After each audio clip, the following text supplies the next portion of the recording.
India's COVID count has crossed 20 lakh mark. Coronavirus pandemic has severely impacted businesses across sectors. We don't know when will all this get over. So the only way to move forward is to live with it, embrace the change it is forcing with innovative solutions. To discuss the possible strategies and policies needed to reboot, relaunch the economy, Times Network has launched India Revival Mission. I'm Hina Gambhir. Today, our focus is going to be Motown, India's auto sector. Joining us on this special broadcast is Vikram Kirloskar, Vice Chairman, Toyota Kirloskar Motor. We have with us Mr. Gurcharan Das, author and senior economist, and also Dr. Arvind Virmani, Chairman, Foundation for Economic Growth and Welfare.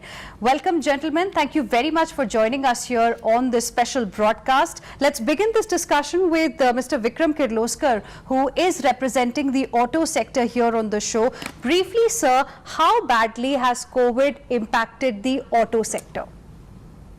Well, it's been quite bad. April was, of course, terrible. April, May, and towards the end of May and June, we have started sales and production. June started looking good, but I think, as I said earlier, July was a little tough because of several lockdowns across the country. The bulk of the auto sector was in the containment zones, and it's still in the more crowded parts of the country, whether it's the dealers or the suppliers. So both demand side and the supply chain side, we've been affected quite badly. We're trying to get out of it. Currently, we are running at about 65%. Some companies are doing much better. Tractors are doing better. Two-wheelers are doing much better in rural. As I said earlier, I don't expect coming back to normal. And when I say normal, perhaps not compared to last year, but maybe a little better than last year, at least by June 2021. Okay. Mr. Gurcharan Das, what is your assessment of the impact of coronavirus pandemic as far as the auto sector in India is concerned? Well, we have to remember that India's economy was in trouble even before the COVID crisis. And particularly automobiles have gone through a very, very difficult time connected with the regulatory uncertainty that was there in this sector, plus the absolute crushing of demand that it suffered from. And frankly, it's going to be a difficult situation until the vaccine really comes. I mean, we are going to face, it's not going to normalize very well. The one positive thing out of COVID for the auto sector has been the possibility that people are now so concerned with being in groups that people will avoid public transport and they'll buy individual transport, scooters, cars, etc. And that might be a positive step, but the one which this industry could possibly benefit from. Okay. Dr. Virmani, your opening comments. One has to remember that automobile sector was the worst affected by the slowdown in the previous financial year. And so in some sense, the COVID comes on top of that. And you have a kind of a multiplier effect. But looking only at the COVID part of it, I really see a differentiated effect and a differentiated response or evolution going forward. So, for example, the lockdown did not exempted essential goods and services, and of which food is an important part. So, the part of the tractors, etc., which are going to production of food and agricultural items are actually doing quite well, very well in fact, and are showing close to double-digit growth, and that was likely to continue for the rest of the year. In the middle are items which, things like personal, two-wheelers, three-wheelers, personal automobiles are not so bad compared to of course, last year itself was down, but at least the COVID effect seems to be not so bad and looking forward at least. So they seem to be in positive territory. And then finally, the part which is really doing badly is commercial vehicles and related, which perhaps which were actually doing quite badly the last year, and the COVID has kind of added to that, or to that effect. And that may be what Gurcharan said, in the sense of this shunning of public transport is one thing, but even the goods traffic seems to be slowing down, and that partly is the uncertainty, the fears, and the cautiousness, the absence of funds and anticipated profit. So I would say it's a differentiated impact, but yes, overall, the automobile sector has been quite badly affected by the COVID. Let's get a response now from Mr. Vikram Kirloskar. Mr. Kirloskar, clearly Dr. Virmani has talked about the mild recovery that has been seen in tractor sales, passenger vehicle sales, two-wheelers for second month in a row. According to you, sir, what should we attribute this recovery to? Do you believe that at least the worst is behind us? See, it depends on the way I'm looking at recovery is when you start making a profit, okay, per month. And that's when I say at least, I'm saying June 2021 is when we'll probably start making proper profits, is what we are targeting. Right now, I think capacity utilizations are in the range of 60 odd percent, except for two-wheelers and tractors. And at that rate, it's impossible to make a profit. Most of the auto industry is running at about 85% as break-even of their capacity, or somewhere in that region. As he mentioned, last year was already a bad year. We've had 5 or 6 good years, and last year was a tough year. Now it's the way I plan it, the way I'm looking at the future is, a plan for pre-vaccine and a plan for post-vaccine, very frankly. And pre-vaccine is really cut our costs, cut cash flow, cut everything to the maximum, whilst retaining whatever skills we have. And maximizing the skills, retraining people and all that. And post-vaccine, how can we keep the gains on the cost structure that we have managed in this pre-vaccine period and still go ahead with a new, more competitive cost structure and try to increase our sales.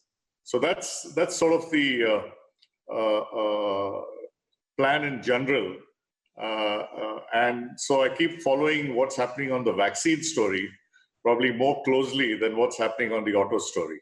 So all hopes clearly are from the vaccine. Of course, there are many, where the trials are underway as far as corona vaccine is concerned. Mr. Gurcharan Das, now, amidst all of this, we are also seeing these mini lockdowns being imposed in different parts of the country, because now other pockets which were doing pretty well till June have started showing a sudden spike in new cases.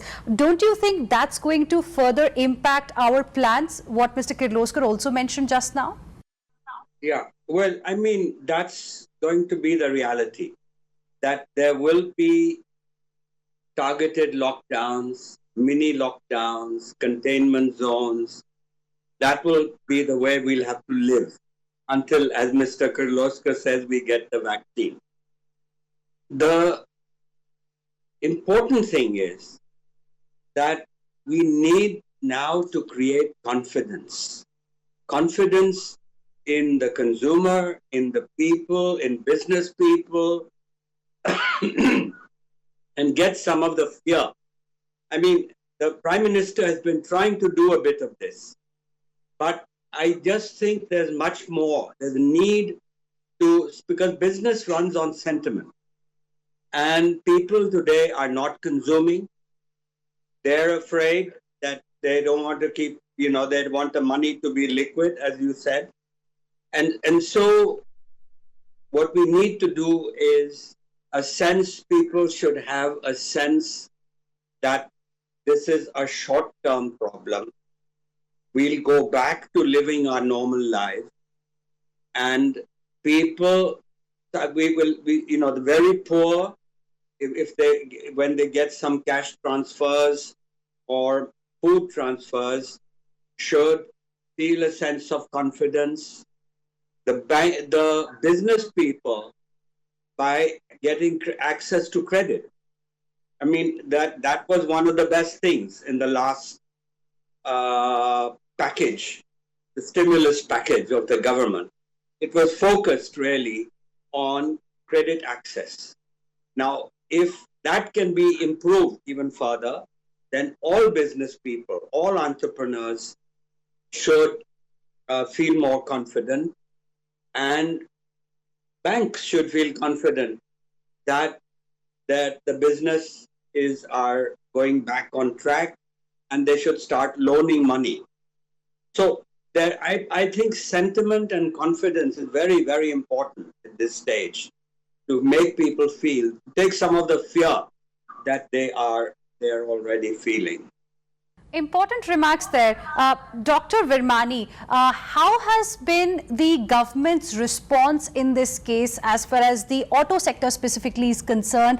According to you, was it adequate? Because credit access has been the main focus, as Mr. Gurcharan Das has also said, but has it actually translated into people actually coming out and taking auto loans? So, automobile sector, we have to remember, has the most complex supply chains, and as already mentioned, had the most severe problems in the previous year. So it's kind of like a double ban for this sector, and you can't, in COVID, lots of things are happening. So it's quite correct that perhaps not enough direct attention. It's not attracted the attention which may have been due to it, from the previous year, so to say. But there are a lot of urgent things have to be done. But I just want to mention this complexity. I think the factor which is probably not recognized by government or by many non-automobile people, of course, Mr. Kirloskar knows this, that auto sector has the most complex supply chains. So in some sense, when we are going from lockdown through a transition to normalcy, till we reach some kind of normalcy, the biggest disruptions in supply chains, they are bound to affect the automobile sector the most. Whatever these random changes which create uncertainty, they create the most uncertainty for the automobile sector. So if you see it in this context, that these tricky supply-demand imbalances which will arise and will affect the auto sector the most, I think in that sense you are probably right. I don't see a kind of clear recognition on the part of government, at least from what I observe in public, that they understand that this sector has some special issues which are not really of their own making. Even before there was issues which arose from the NBFC problem, etc. There were issues connected with the rise in regulatory costs, etc., which I think we had discussed before, about 6 months, 9 months ago, before the COVID. So in that sense, I think you're probably right that the sector has really not received the kind of policy attention that it probably deserves. Okay. Mr. Gurcharan Das wanted to make a point. Yes, sir. I wanted to underline which Arvind talked about, and that is that he talked about uncertainty. When I was talking about confidence, one job of the government is to reduce uncertainty, and this sector has been prone more regulatory uncertainty than other sectors, and this partly this whole under the push for environmental, this whole business of BS4 to BS6 conversion. The fact is that there's a lot of inventory in this sector lying on BS4 cars. Now, you've got to recognize that is specific to this sector. Now, it's very difficult to do sectoral interventions by them, but this particular thing, they are responsible for it, and they should help in solving.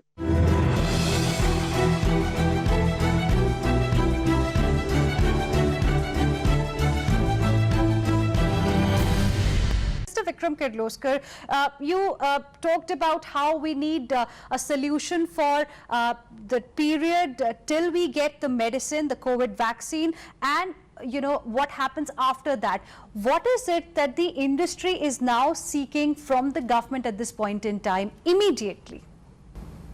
Well, there are two very simple things we are looking at really to help with demand. One is GST reduction. This is the highest the tax on cars. If you add all the taxes put together, it's like buying cigarettes. It's the same level of taxation. So it's a reduction in GST and other taxes. That's one. And second is a policy to remove old vehicles off the road. Scrappage policy. So we've talked a lot about that. With the current financial condition of the government and collection of taxes, the first item is very difficult, and every time we talk about it, there are really no one who's willing to listen. And the second item also, with the scrappage policy, there are a lot of people, poor people who have used vehicles, especially in the transport sector, who are using used trucks and it's impossible for them to figure out how to dispose them off or how to repay the loans they have taken to buy them. So there are these two big issues, and they require some serious decision making. It's not easy. I understand the politicians' dilemma and the government's dilemma as well, how to tackle these two demands we are making. This is one part. Regarding regulation, and this I'll talk regarding industry, manufacturing industry as a whole generally. I think there are two basic ideas one should pursue at this time. We have a time to change the manner in which we as companies work, also the way as countries work.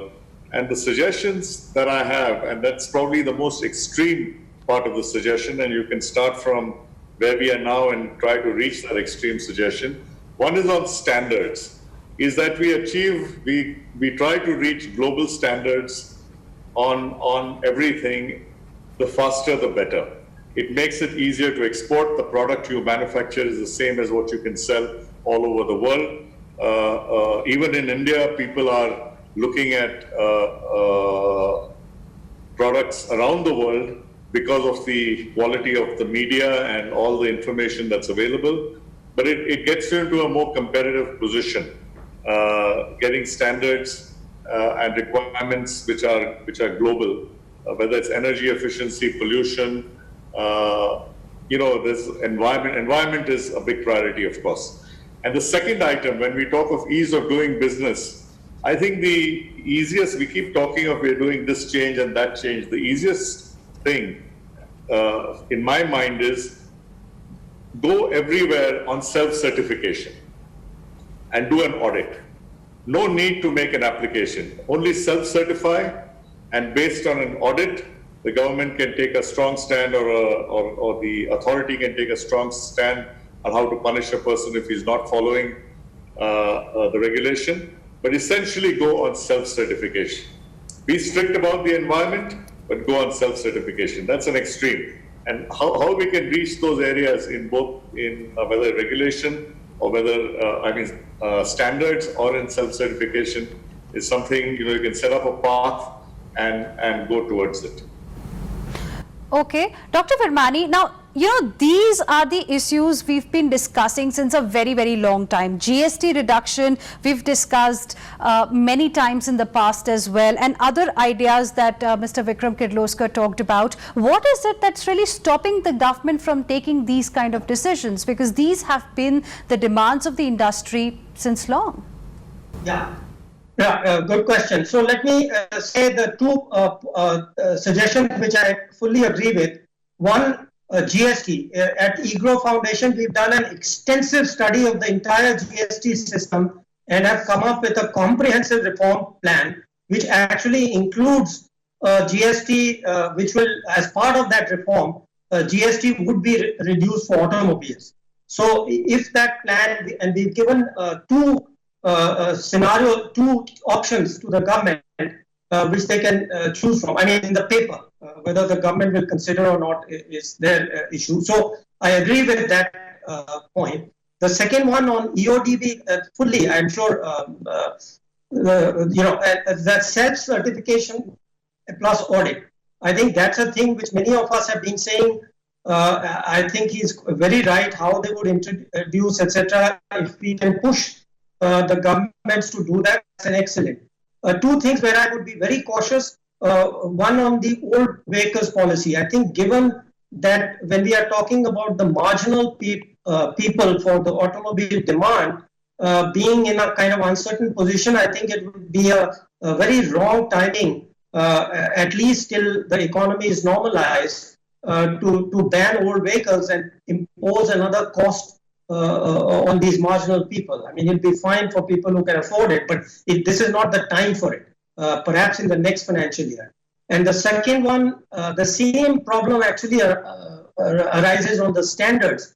One of the things that, as Gurcharan also mentioned, one of the problems which arose in 2019 was that a whole bunch of new standards and new regulatory requirements were put on, which from some estimates I saw from chairman of one of the companies I won't name, I don't know whether they still have the same estimate. They said that the costs had gone up by 20 to 30% because of these regulations. Now, certainly not the time during the pandemic when we are talking about overall GDP growth of 5% or thereabouts to impose new standards. But again, I would have no objection that we do the thinking now and say, okay, by FY 22 or whatever, which is thought mutually agreeable. That thing is defined right now, but introduced a year later or whatever, 18 months later.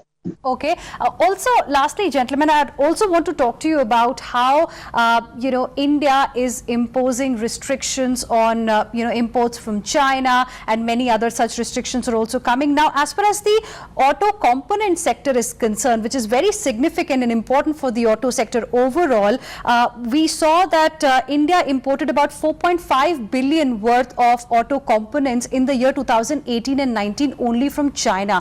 Do you think India has got the capability to reduce the import dependence given the current scenario, the opportunity that COVID is presenting in front of us? Mr. Kirloskar, let's begin this with you.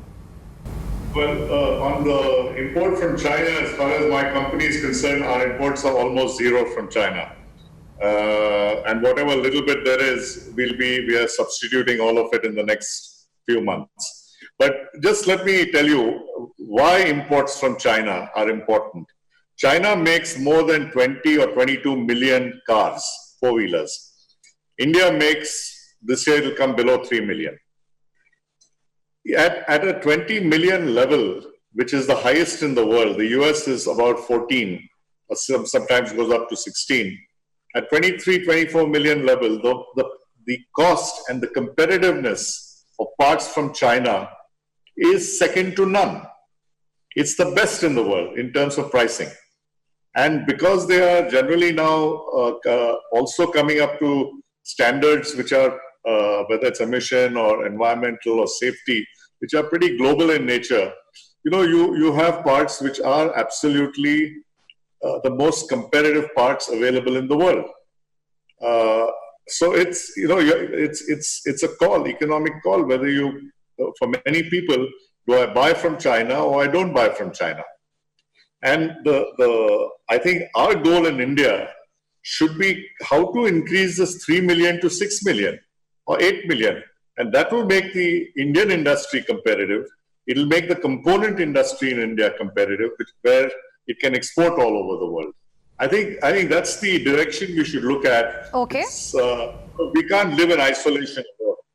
Right. Thank you very much, all of you, Dr. Virmani, Mr. Gurcharan Das, and Mr. Vikram Kirloskar, for joining us here on India Revival Mission.